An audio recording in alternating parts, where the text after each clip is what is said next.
வணக்கம் மகன். தமிழக வெற்றி கழகத்தில் முக்கியமான 6 நபர்கள் அந்த கட்சியில் நேற்று இணைந்திருக்காங்க. அதை பற்றி சுருக்கமாக பார்க்கலாம். வீடியோ பார்க்குற நீங்கள் சப்ஸ்கிரைப் பண்ணி பார்த்தீங்கன்னா வீடியோ போடுறதுக்கு எங்களுக்கு ஆர்வமாக இருக்கும். சரி, வீடியோக்குள்ளார போனோம். தமிழக வெற்றி கழகத்தினுடைய தலைவர் விஜயனுடைய முன்னிலை முக்கியமான 6 நபர்கள் அந்த கட்சியில் இணைந்திருக்காங்க. குறிப்பாக ஓய்வு பெற்ற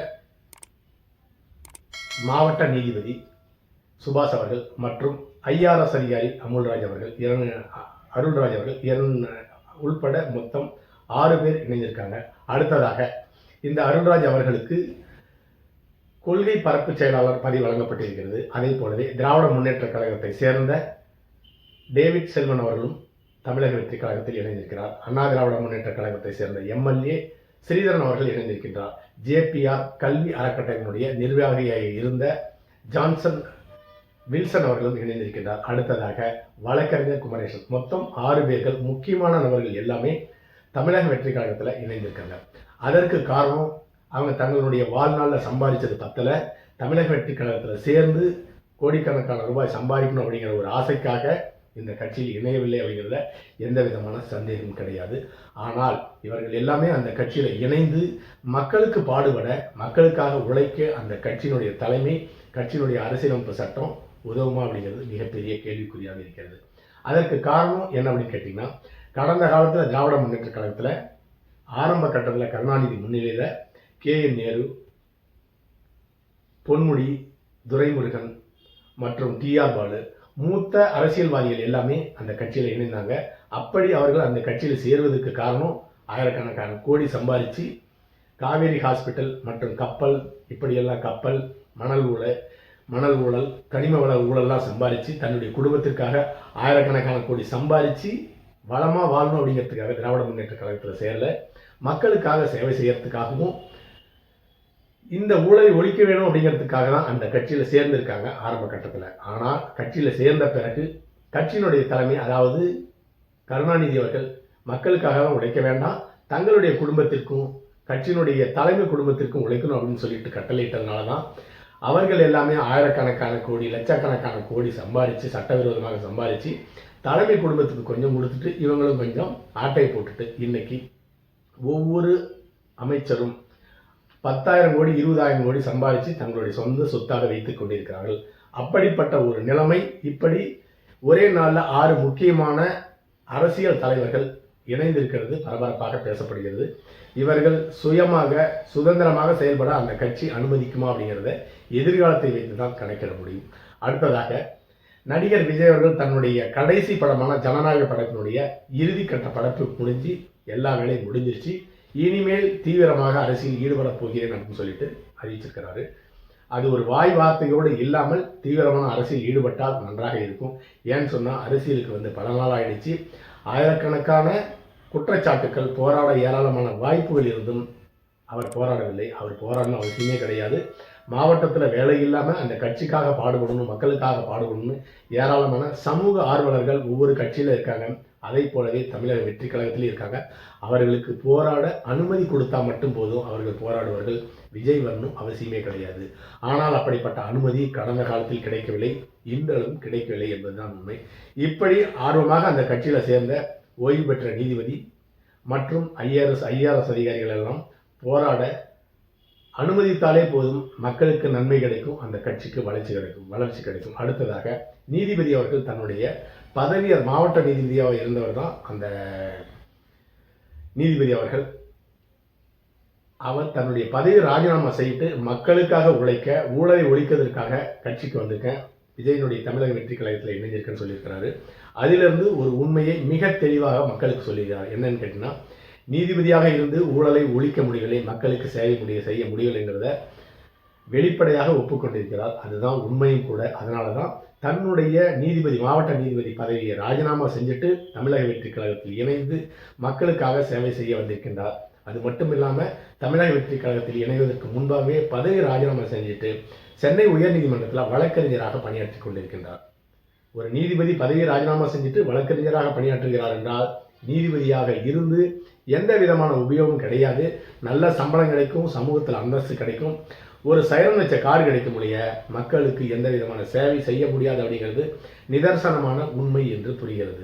அடுத்ததாக ஐஏஎஸ் அதிகாரி அருள்ராஜ் அவர்கள், அவரும் இதை போலவே ஒரு அப்பழுக்கற்ற நேர்மையான கையாக, ஒரு ஊழல் இல்லாத கையாக தமிழக வெற்றி கழகத்தினுடைய தலைவர் விஜய் அவர்கள் இருக்கிறார். அவருடைய தலைமையில் அந்த கட்சியில் சேர்ந்து மக்களுக்கு உழைக்கணும், ஊழலை ஒழிக்கணும் அப்படிங்கிறது தான் அவர்களுடைய குறிக்கோளாக இருந்திருக்கிறது. அது மட்டும் இல்லாமல் மிச்சம் 6 பேருமே, மொத்தம் 6 பேருமே தமிழக வெற்றி கழகத்தில் இணைந்ததுக்கு காரணம் மக்களுக்காக உழைக்கணும், ஊழலை ஒழிக்கணும் அப்படிங்கிறது தான் ஒவ்வொரு நேர்மையான படித்த அதிகாரிகளுடைய முக்கியமான கடமையாக இருக்கிறது. அந்த விதத்தில் தான் இவங்க இந்த கட்சியில் இணைந்திருக்கிறார்கள். அடுத்ததாக, சரி இந்த கட்சி எப்படி செயல்படுகிறது அப்படின்னு பார்த்தீங்கன்னா, அந்த கட்சியினுடைய செயல்பாடு ஆமை வேகத்தில் இருக்கிறது. இந்த வேகம் போதாது. தமிழ்நாட்டில் கடல் போல பிரச்சனை இருக்கிறது. அப்படிப்பட்ட கடல் போல பிரச்சனை இருக்கிற தமிழ்நாட்டில், குறிப்பாக திராவிட முன்னேற்ற கழகம் ஆட்சிக்கு வந்த பிறகு ஒரு 10 நாள் தான் அமைதியாக இருந்தார்கள். அதற்கு பிறகு ஆரம்பித்து 4 வருடங்கள் முடிந்துவிட்டது. ஆயிரக்கணக்கான பிரச்சனை, லட்சக்கணக்கான பிரச்சனையை அவர்களே உருவாக்குகிறார்கள், அரசு அதிகாரிகள் உருவாக்குகிறார்கள்.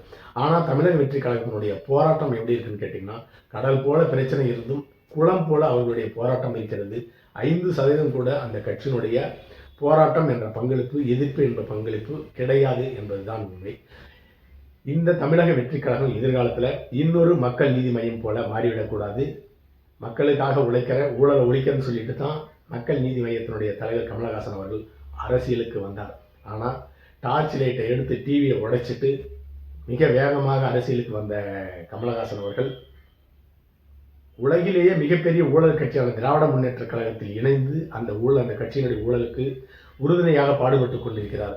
அவருக்கு கிடைக்கிற ஒரே ஒரு எம்பி சீட்டுக்காக கூணி குறுகி திமுகவினுடைய ஊழலை ஆதரித்துக் கொண்டிருக்கிறார். அடுத்ததாக, தமிழக திராவிட முற்போக்கு திராவிட கழகம், தேசிய முற்போக்கு திராவிட கழகம், அதாவது விஜயகாந்தினுடைய கட்சி பெயரான தேசிய முற்போக்கு திராவிட முன்னேற்ற கழகம் என்ற கட்சியை ஆரம்பத்தில் நன்றாக செயல்பட்டு கொண்டிருந்த விஜயகாந்த் அவர்கள் கொஞ்சம் கொஞ்சமாக தன்னுடைய வீரியத்தை குறைத்து கொண்டு இந்தியாவிலேயே மிகப்பெரிய ஊழல் கட்சியான, தமிழகத்தின் 2வது ஊழல் பெரிய கட்சியான அண்ணா திராவிட முன்னேற்ற கழகத்துடன் இணைந்து எதிர்க்கட்சி தலைவராக பயணித்தார், தேர்ந்தெடுக்கப்பட்டார். அதுதான் அந்த கட்சியினுடைய உச்சப்பட்ட வளர்ச்சி. அதன் பிறகு கொஞ்சம் கொஞ்சமாக தேர்ச்சி அந்த கட்சி இப்போ இருக்கிற இடம் இல்லாமல் போயிடுச்சு. அதற்கு காரணம் அந்த கட்சியினுடைய தனித்தன்மை. தேசிய முற்போக்கு திராவிட முன்னேற்ற கழகம் ஆரம்பித்த பொழுது திமுகவுக்கும் அண்ணா திராவிட முன்னேற்ற கழகத்துக்கும் மாற்று கட்சி இந்த தன்னுடைய தேமுதிக என்று அறிவித்தார். 2 ஊழல் கட்சிக்கும் எதிரான கட்சின்னு ஆரம்பித்து ஊழல் கட்சியுடனே பயணித்ததன் காரணமாக அந்த கட்சி மக்கள் மறுத்து விட்டார்கள் அப்படிங்கிறது தான் உண்மை. அடுத்ததாக, தமிழக வெற்றி கழகத்திற்கு போராட திராவிட முன்னேற்ற கழகத்தினுடைய தலைமை குடும்ப ஊழல் இருக்கிறது. அமைச்சர்கள் 10க்கும் மேற்பட்ட அமைச்சர்களுடைய ஊழல் இருக்கிறது. அது மட்டும் இல்லாமல் அண்ணா திராவிட முன்னேற்ற கழகத்தினுடைய கடந்த கால முதலமைச்சர் ஜெயலலிதாவுடைய ஊழலை பற்றி பேசுவதற்கு இடம் இருக்கிறது. தற்பொழுதைய எதிர்க்கட்சி தலைவர் எடப்பாடி பழனிசாமி ஊழலை பேசுவதற்கு ஏராளமான சரக்கு இருக்கிறது. அடுத்ததாக, நீதித்துறையினுடைய நம்பகத்தன்மை. ஒவ்வொரு குற்றவாளியின் மீதும் 50க்கும் மேற்பட்ட வழக்குகள் இருந்தும் அவர்கள் தண்டிக்கப்படாமல் விடுதலை செய்து கொண்டே இருக்கிறார்கள். தொடர்ந்து ஜாமீனில் வெளியிருந்து குற்றங்களை செய்து கொண்டிருக்கிறார்கள். அது இந்திய அரசியலமைப்புடைய சட்டத்தினுடைய தவறு கிடையாது, நீதிபதிகளுடைய தவறு. நீதிபதிகள் ஊழல் தான் அதற்கு காரணம். அதை பற்றி பேச விஜய்க்கு ஏராளமான கண்டென்ட் இருக்கிறது. அதே போல பெண்களுக்கு, குழந்தைகளுக்கு எதிரான பாலியல் குற்றங்கள் தினந்தோறும் அதிகரிச்சுட்டே இருக்கு தமிழ்நாட்டில். அதை பற்றி பேச நிறைய வார்த்தைகள் இருக்கிறது. அடுத்ததாக, கனிம வள ஊழல். மலையெல்லாம் லட்சக்கணக்கான கோடி ரூபாய் மலையெல்லாம் வெட்டி கடத்தி போய் விற்கிறாங்க. அதை தட்டி கேட்குற சமூகர்கள் வெட்டி கொலை செய்யப்படுகிறார்கள். அதே போலவே துரைமுருகன் 6000 கோடி ரூபாய் கனிம வள கடத்தி 6000 கோடி சம்பாதிச்சிருக்காரு. அதை பற்றி பேச நிறைய வார்த்தை இருக்கிறது. அதே போலவே காவல்துறையினுடைய அத்துமீறல், பொதுமக்கள் மீது காவல்துறையினுடைய அத்துமீறல், பாலியல் குற்றச்சாட்டு புகார் கொடுக்க போன அந்த பெண்ணினுடைய குழந்தையினுடைய தாய் தந்தையே ஸ்டேஷனில் வச்சு அடிக்கிறாங்க. அதை பற்றி பேச நிறைய இருக்கிறது. எஃப்ஐஆரை பதிவு செய்ய மறுக்கிறார்கள் காவல் நிலையத்தில். அதையும் பற்றி பேசலாம். அடுத்ததாக, பாரதிய ஜனதா கட்சியினுடைய இந்த ஜாதி அரசியல், கடவுளை பெயரை சொல்லி இந்து முஸ்லீம், இந்துக்கள் கிறிஸ்தவர்களுடைய இந்த மோதலை உருவாக்கி அதன் மூலம் குளிர்காயம் நீக்க பாரதிய ஜனதா கட்சி பற்றி பேச நிறைய இருக்கிறது. தமிழ்நாட்டுக்கு 4000 கோடி ரூபாய் கடன் சுமையை ஏற்படுத்திய திராவிட முன்னேற்ற கழகத்தை பேசவும், அதே போல தமிழகத்திற்கு நிதி தர மறுக்கின்ற பாரதிய ஜனதா கட்சியை பற்றி பேச நிறைய இருக்கிறது. இதையெல்லாம் அந்த கட்சி தொடர்ந்து பேசினால் மட்டுமே அந்த கட்சியினுடைய வளர்ச்சி என்பது இருக்கும். இல்லைனா 2026 தேர்தலுக்கு பிறகு மீண்டும் நடிகர் விஜய் அவர்கள் சினிமாவுக்கு நடிக்க போவது தான் மிக சிறப்பாக இருக்கும். இப்போ அதிரடியாக 6 பேர் அந்த கட்சியில் சேர்ந்தது பெரிய விஷயம் கிடையாது. அவர்களுடைய தொடர் நடவடிக்கை எப்படி இருக்கிறது என்பதை பொறுத்து இருந்தால் பார்க்க வேண்டும். அடுத்த பதிவில் சந்திக்கலாம். நன்றி.